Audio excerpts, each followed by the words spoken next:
The biggest cover-up of all time is the fact that there is a civilization of people living in the center of Earth, whose civilization's name is known as Agartha. This may be hard for some of you to believe, but some claim to have an absolute knowingness of the truth of this. To begin with, the Buddhists, in their theology, fervently believe in its existence. They believe it to be a race of supermen and women who occasionally come to the surface to oversee the development of the human race. They also believe that this subterranean world has millions of inhabitants and many cities, and their capital is Shambhala. The master of this world was believed to have given orders to the Dalai Lama of Tibet, who was his terrestrial representative. His messages were being transmitted through certain secret tunnels connecting this inner world with Tibet. The famous Russian channel Nicholas Roerich, who was a channel for the ascended master El Morya, claimed that Lhasa, the capital of Tibet, was connected by a tunnel with the inner earth. The entrance of this tunnel was guarded by lamas who were sworn to secrecy. A similar tunnel was believed to connect the secret chambers at the base of the Great Pyramid at Giza and Agartha. The Indian epic, the Ramayana and the Bhagavad Gita are the two most famous texts of India. The Ramayana tells the story of the great avatar Rama. The Bhagavad Gita tells the story of Krishna. The Ramayana describes Rama as an emissary from Agartha, who arrived on an air vehicle. This is quite extraordinary in that both the Buddhist and Hindu religions separately refer to Agartha. The first public scientific evidence occurred in 1947, when Admiral Richard E. Byrd of the United States Navy flew directly to the North Pole, and instead of going over the pole, actually entered the inner Earth. In his diary with other witnesses, he tells of entering the hollow interior of the Earth and traveling 1,700 miles over mountains, lakes, rivers, green vegetation and animal life. He tells of seeing monstrous animals resembling the mammoth of antiquity, moving through the underbrush. He eventually found cities and a thriving civilization. His plane was finally greeted by flying machines, the type he had never seen before. They escorted him to a safe landing place and he was graciously greeted by emissaries from Agartha. After resting, he and his crew were taken to meet the ruler of Agartha. They told him that he had been allowed to enter Agartha because of his high moral and ethical character. They went on to say that ever since the United States had dropped atomic bombs on Hiroshima and Nagasaki, they had been very concerned for their own safety and survival. They had decided that it was time to make greater contact with the outside world to make sure we didn't destroy this planet and their civilization with it. They had been allowed in for this express purpose, as a way of making contact with someone they trusted. To make a long story short, Admiral Byrd and his crew, upon their visit, were guided by their hosts in their plane back to the outer world, and their lives were changed forever.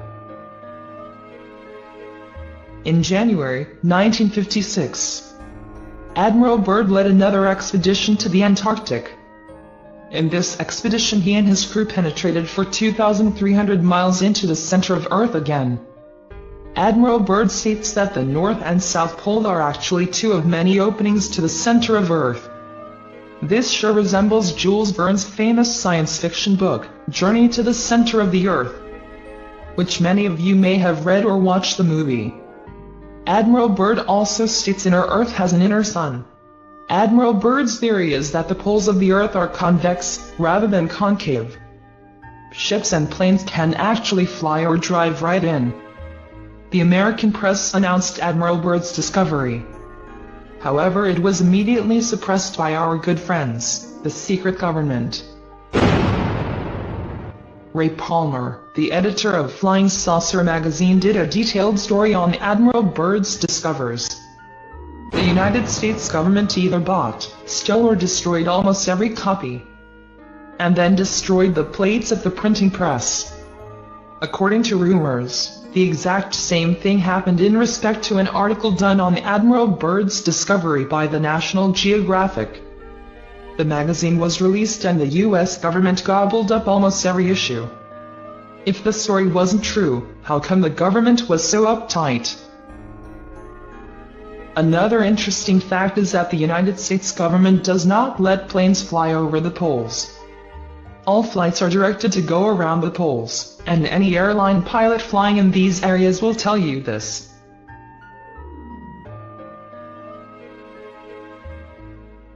Another interesting phenomena is the fact that the icebergs are composed of fresh water and not salt water that drift from the poles. Another interesting question is why it is warmer nearer the poles than it is 600 to 1,000 miles away from it. One of the early writers to present the theory of the Earth being hollow with openings at its poles was an American thinker, William Reed, author of the book, Phantom of the Poles, published in 1906. This book provides an early compilation of scientific evidence, based on the reports of Arctic explorers, in support of the theory that the Earth is hollow with openings at its poles. Reed estimates that the crust of the Earth has a thickness of 800 miles, while its hollow interior has a diameter of 6,400 miles. Reed summarizes his revolutionary theory as follows. The Earth is hollow. The poles, so long sought, are phantoms. There are openings at the northern and southern extremities. In the interior are vast continents, oceans, mountains and rivers. Vegetable and animal life are evident in this new world. And it is probably peopled by races unknown to dwellers on the Earth's surface. Reed pointed out that the Earth is not a true sphere, but is flattened at the poles, or rather it begins to flatten out as one approaches the hypothetical North and South Pole, which really do not exist because the openings to its hollow interior occur there. Hence the poles are really in mid-air, in the center of the polar openings, and are not on its surface as some discoverers of the poles suppose. Reed claims that the poles cannot be discovered because the Earth is hollow at its pole points, which exist in mid-air, due to the existence there of polar openings leading to its interior. When explorers thought they reached the pole, they were misled by the eccentric behavior of the compass in high latitudes, north and south. Reed claims that this happened in the case of Peary and Cook, neither of whom really reached the North Pole, as we shall later see. Starting at 70 to 75 degrees north and south latitude, the Earth starts to curve inwards. The pole is simply the outer rim of a magnetic circle around the polar opening. The North Magnetic Pole, once thought to be a point in the Arctic archipelago, has been lately shown by Soviet Arctic explorers to be a line approximately 1,000 miles long. However, as we stated above, instead of being a straight line, it is really a circular line constituting the rim of the polar opening. When an explorer reaches this rim, he has reached the North Magnetic Pole. And though the compass will always point to it after one passes it, it is really not the North Pole, even if one is deluded into thinking it is, or that he discovered the pole due to having been misled by his compass. When one reaches this magnetic circle, meaning the rim of the polar opening, the magnetic needle of the compass points straight down. This has been observed by many Arctic explorers who, after reaching high latitudes, near to 90 degrees, were dumbfounded by the inexplicable action of the compass and its tendency to point vertically upward.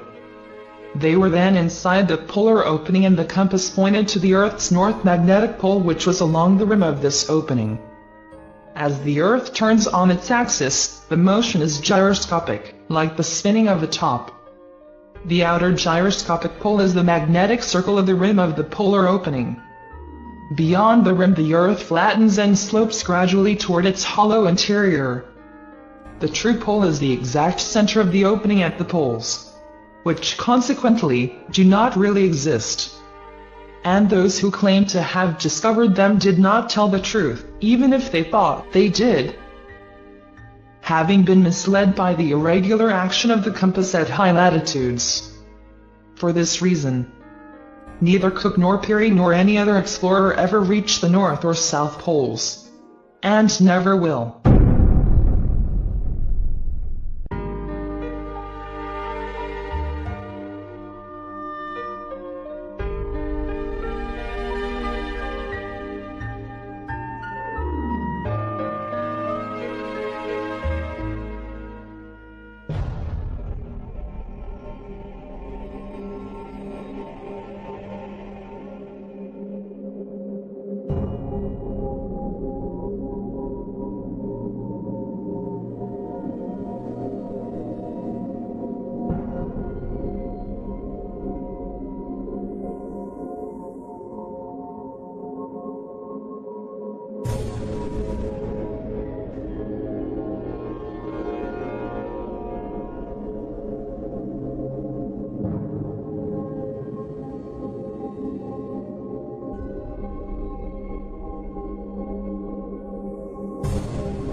is the Music Memory Lane, and welcome to Chapter 3 of my Hollow Earth series.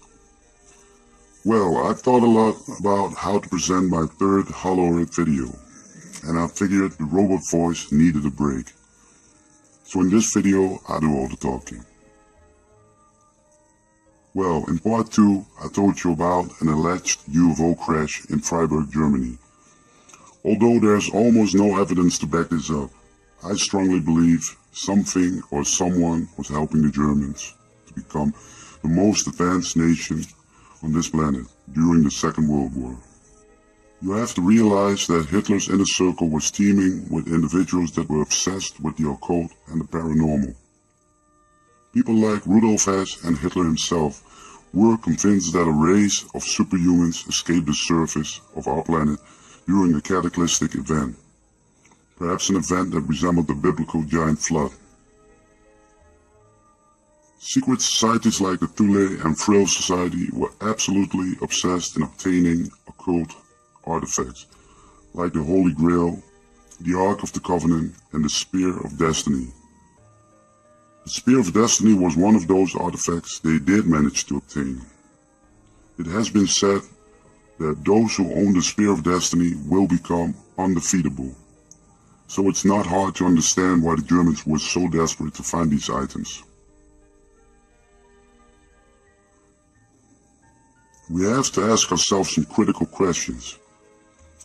How was Germany able to overcome the hardship of the Versailles Treaty, the inflation, the millions of Reichsmarks they had to pay to France and England after losing the First World War, a nation in complete rubble, and in a matter of years, Germany had become one of the most leading nations in the world. How is that possible? And whatever answer you can come up with doesn't make sense until you realize that Nazi Germany must have been held by forces unknown. There's no way Germany could have done this all by itself, especially when you look at the financial side of the story. Who do you think loaned Hitler all that money? Do your own research and find out. The superior advanced Germany technology still puzzles me and many others to this day. Some claim they were 50 years ahead, perhaps even more. And it's all contributed to Germany's willingness to use the latest technology to their advantage, while all the other nations have failed to recognize the possibilities. Well, I have a hard time believing this. While Hitler was searching for occult artifacts all over the world, the most sacred of all crashed into the forest of Freiburg in 1936, almost on top of their heads. Opportunity came knocking, that's for sure. Now, let me take you back to Maria Ostrich and the Frill Society. Maria Ostrich was known to channel messages and acted as a medium on several occasions. She was a regular guest at Heinrich Himmler's castle, and she took part in many channel sessions. She could even summon the spirits of deceased Nazi party members.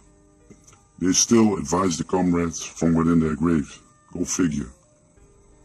Maria Ostrich played an essential role in these sessions, and she was destined to become one of the first to ever contact an extraterrestrial present in modern times. Now, Maria was sent for after the craft and its occupants were transported to Himmler's castle.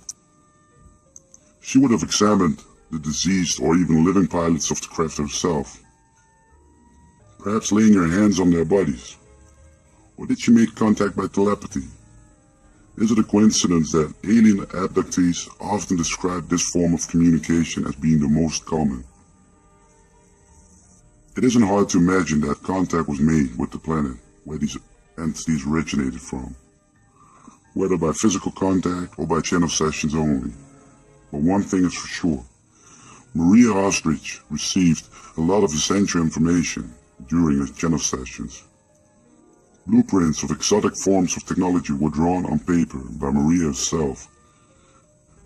The blueprints contained detailed information on how to create an anti-gravity engine. This allowed the Germans to create the most advanced flying crafts, such as the Honorable and Frillcraft. They were in fact the first U-boats built by humans, and possibly the source of the Foo Fighter legend. Allied bombers who were heading towards Germany were often accompanied by small orbs or strange lights, small craft that were behaving like no other plane like they had ever witnessed. The Foo Fighters caused a huge amount of fear and confusion amongst Allied bomber personnel. Could these alleged Foo Fighters be in fact experimental German flying saucers? You know, sometimes I wonder if the Germans were the first to sign a treaty with some alien race. We can only assume that we know what they had to offer, but what did Germany offer them in return? It is claimed that the Nazis were setting up a secret base for advanced weapon and flight experiments, as well as a place to escape should the war not go to plan. This was also detailed in newspapers of the time. In the Vierjahresplan, the 4-year plan, promoting the Third Reich's plan to colonize the Neuschwabenland. And their plans also involved a person that would become synonymous for the Hollow Earth theory. In late 1938, Admiral Byrd visited Hamburg and was invited to participate in the 1938-1939 German Neuschwabenland Antarctic expedition by the Nazis. Byrd had a great knowledge of the Antarctic area. He had already been on several expeditions there previously. However, Byrd declined. The Nazi expedition discovered several ice-free regions with lakes and small signs of vegetation. The expedition geologists said this phenomenon was due to hot springs. This discovery led to Heinrich Himmler to hatch a bold plan to build a permanent base in Antarctica. That base was codenamed Station 211.